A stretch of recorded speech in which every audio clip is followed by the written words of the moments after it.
May the 17th, crustacea. Crustaceans are arthropods like insects and spiders, but instead of either 6 or 8 legs respectively, they have many more. Even the humble waterlouse, the Celis, has 19 pairs of limbs. In London, crustaceans vary enormously from the tiny planktonic water fleas and copepods in our lakes up to our largest invertebrate, the freshwater crayfish. It seems likely that even in Roman London they were caught in the Thames and its tributaries, but also kept alive at home in earthenware pots as a ready source of live food. Our native crayfish, the white-clawed crayfish, Ostropotamobius pelipes, can live for 6 or even 7 years. Thankfully, it is now protected.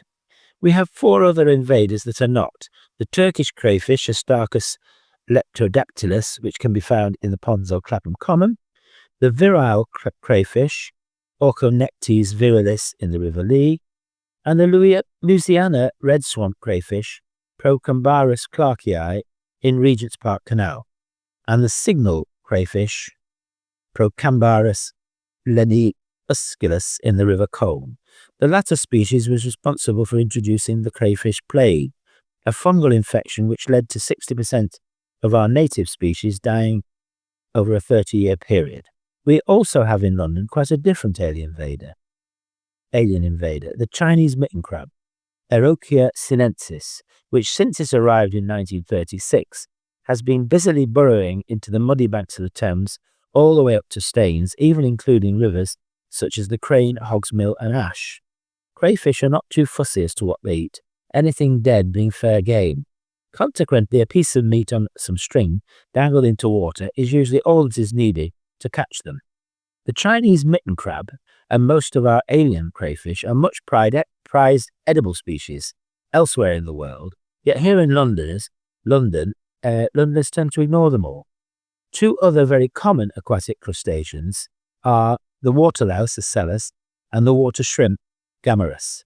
Water lice are among the most common of all freshwater animals, with us all year, found wherever there is mud and caught in nearly every pond net. This month you may see them coupled with a female who is likely to be carrying a whitish bag of eggs beneath her. Similarly, water shrimps are found most places that there is fresh running water. Again this month they are seen attached to each other. She will be in berry and he is in attendance on top, to some extent helping her to move around. We are all familiar with woodlice, but there is another land crustacean in London, the terrestrial sandhopper, Archaealitris durieni, that is closely related to the sandhoppers you see jumping around dried seaweed on the strand line of a seashore. It only arrived in 1998 and it turns up occasionally here and there, preferring to live under flower pots with woodlice in my own garden. Quite different are the parasitic crustaceans such as the fish louse, Argulus. They are often bound attached to fish and look like small, flattened, jelly-like discs with 2 ghoulish eyes. These eyes are in fact suckers, and between them is a spine which is used to penetrate the skin and suck blood. They seem to think nothing of leaving one fish and seeking out another, their spines deterring fish from eating them. The most unusual of all London's crustaceans has to be Leptodora kimptii. It is about 2 centimeters long, has an elongated phantom-like shape, strong jaws, and a single dazzling polyphemus-like eye. It is often almost colorless and glass-like, floating just below the surface in reservoirs where it feeds on its fellow planktonic crustaceans. Often it is only its shadow that ever gets noticed.